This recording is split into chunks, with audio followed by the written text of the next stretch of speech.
and just, you know, sitting down here by myself and thinking about life and things I want to do. And yeah, I just wanted to record this video for you guys. I'm here in Boracay for a working holiday. So what does it mean? It just means that I wanted to get away from the city so that I can focus on the work that I want to do. So I have a lot of them and it's piling up. And one of the things that I really wanted to do is to record a series of videos to share with you my experiences while I was in Morocco. So this is one of those videos. Oo, ma'am. Hindi po, salamat. Yeah. It's normal. We might encounter a couple of them here in this particular video. Hello, so this is future me and I'm sick right now, but I'm just editing videos, and while I was editing I noticed that there was a part of the clip that's very important that either did not get recorded because I didn't press the red button, or was deleted when I was, you know, transferring files and whatnot. But I think it's the first reason I didn't press record. So anyway, it was actually an important part of the discussion that I was making, and one of the reasons why I made that video is because when I told people that I was going to Morocco, first question that they asked me is why are you going there? It's unsafe. It's a Muslim country. And it's like, not because they're of a different religion that you are and I am, is that it's automatically unsafe.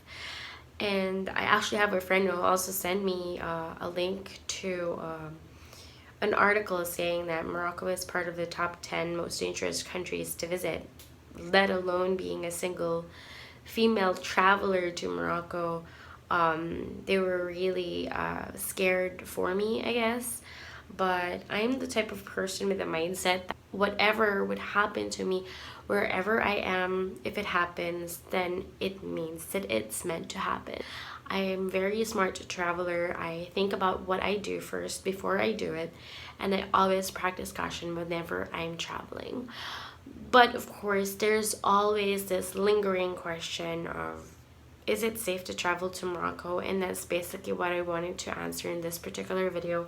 And I've actually added 6 tips plus 2 bonus tips about it, on how to keep yourself safe while you're traveling. And I hope that it will be helpful for you. And let's go back to Boracay. So if you want to continue watching the video, I'd really appreciate it. But if not, and just want to watch the introduction of the video and just want to find out the answer to the question, is it safe to travel in Morocco? Right off the bat, my answer is yes.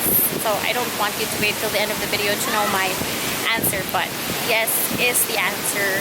Traveling to Morocco as a female is definitely safe. Okay, so tip number 1. In my experience, if you wear earphones, nobody will bother you. Like, they will try to talk to you, but if you just pretend that you're listening to something, you don't really have to listen to anything, but just plug those earphones on, and it actually helps.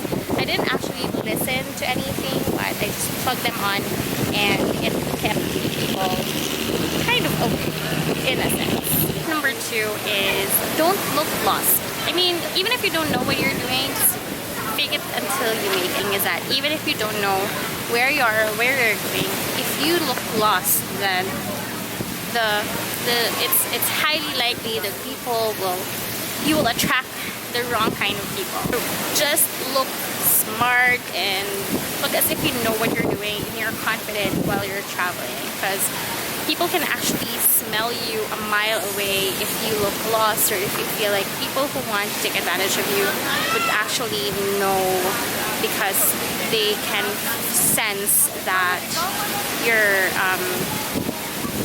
scared or that you're lost. So it actually attracts people. So don't look lost and look smart. Just have confidence while you're traveling. Okay, so we're now down to tip number 3, and tip number 3 is actually the word no. If you know that you don't want something, just say no. Like, people won't actually know what you want until you give them an answer. Like, if you ignore them, they'll just continue to pester you. But if you say no, just like what I did with the taho vendor earlier, then they will actually go away. So, just say no.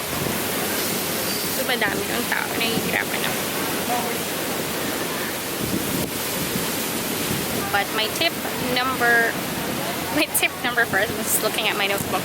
My tip number 4 is don't stay out late. If you're not confident in the place where you are, like it's your first night in Marrakesh or your first night in Chef Showin or wherever it is, just don't stay out too late that you're uncomfortable, that you know that it's hard for you to go back to your Airbnb or your hotel. We made a mistake in Fez that we stayed out too late, that it was hard for us to go back to our hotel, but we did find our way through the maze of it. But there was this kid who tried to guide us to our hotel, but he was asking for money, and of course you don't want that to happen, and it will happen to you in Fez if you stay out too late. Well, even if it's daytime, it's really hard to move around the Medina, but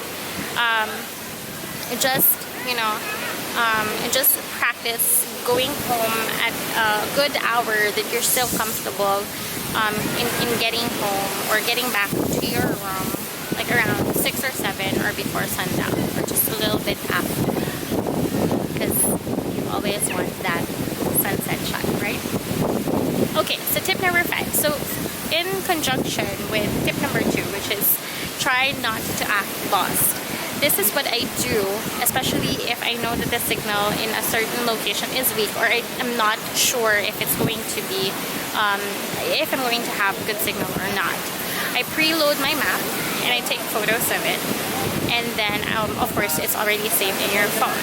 So when you have your earphones on and you're looking at your phone as if you were texting someone and not looking lost, then you'll find your way.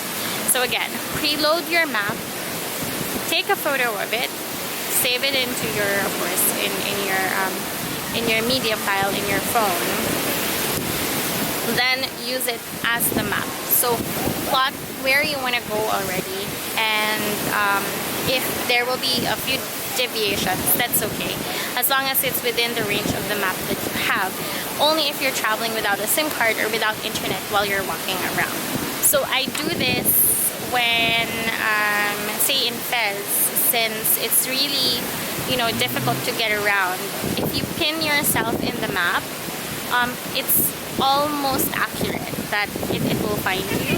Then at least you have an idea which alley or which direction you're going to go, because it's really hard to navigate inside the Manila, but we found a way. So that's the trick that we used, is to plot yourself beforehand, plot where you're going, and just try to follow the lefts and the rights. In connection with that, my last tip is to actually download another app, and that's Google Translate, and then download the preset Arabic. This is for traveling to Morocco. So since they speak Arabic, just download the package for the Arabic language and then English language, and it will definitely help you get around. They really appreciate it when you try to talk to them, so even if you don't know their language, but if you translate it, they will listen to it, they will actually appreciate it more and would likely help you more if you're lost or if you want to buy something or get a discount. So that tip you can use not just for Morocco, but any other country that you're traveling to that you don't know the language. So yeah, I hope those 6 tips help. Now let's talk about first impressions. My first impressions when I got to Morocco is that they're very friendly. Moroccans are actually used to tourists. Like, there were places that I visited that they didn't look at foreigners weirdly. They're so used to people traveling inside Morocco. People experience them, but not all of them share it. That's one of the reasons why I wanted to share this information with you, because I was actually traveling with a group of people, but I was the only Filipina in the group. There were 2 other Asians, but most of them are Caucasians or Europeans or from Australia. But again, it's definitely safe, and people in Morocco, children, women, are used to having tourists. I did say that Morocco is safe, and I felt safe there. And yes, it's safe to travel there. But did I ever, in the span of the time that I was there, felt that it was unsafe? Yes, of course. Like anywhere you are, a lot of people would want to take advantage of you or whatever, and I did feel unsafe, especially in Fez. So if you haven't watched that video yet, I'll put a link to the Fez video for you guys. Just think about it. Wherever you are, if people want to hoodwink you, they will. So just practice caution whenever you're traveling. But generally, Moroccans are super duper friendly. Oh, and I have two pahabol tips. One is, what do you avoid or try to avoid when you're traveling in Morocco? First, maybe Jima Alfana. Like eating in the square, we had a very bad experience about that. So I even watched a video of YouTubers that I always watch, Kara and Nick, and they themselves felt threatened while they were at Jima Alfana. So it wasn't a very good experience, and if you're not a local or with a local, the chances are you'll get hoodwinked when you eat there, or they'll try to, you know, cheat you when you eat there, and they're very, very aggressive. It's scary aggressive. So that was one of the other times that I felt threatened while traveling in Morocco. Sure, it's an experience to eat at the square, but to feel that way, I don't wanna feel that way ever again.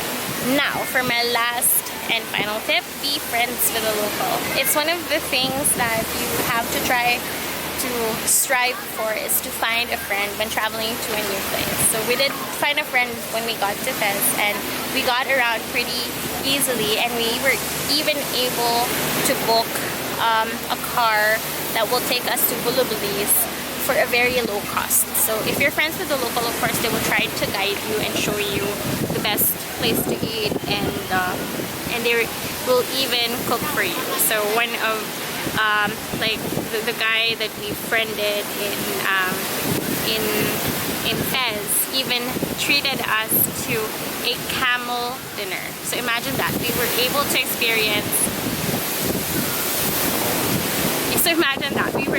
experience firsthand how to cook camel meat and eat it as well. So traditional Moroccan cooking. I haven't edited that video yet, but that will come up in my channel soon.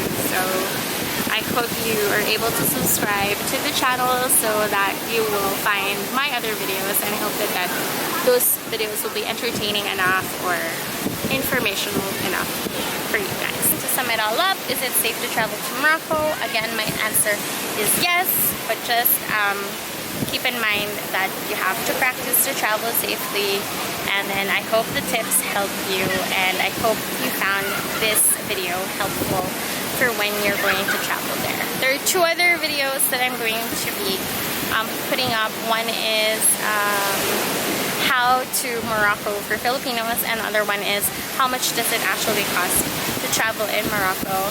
Those videos will be up in my channel soon, and so I hope that you will subscribe. So if you want to see where I go to, where I travel on the daily, go ahead and follow me on Instagram or on Facebook. And if you want to chat, if you have questions for me, just leave a comment down below, or send me a DM or send me a message, and I'll do my best to reply to you as best as I can. So thank you very much for hanging out with me today. I hope you have a great day ahead, and I'll see you on the next video.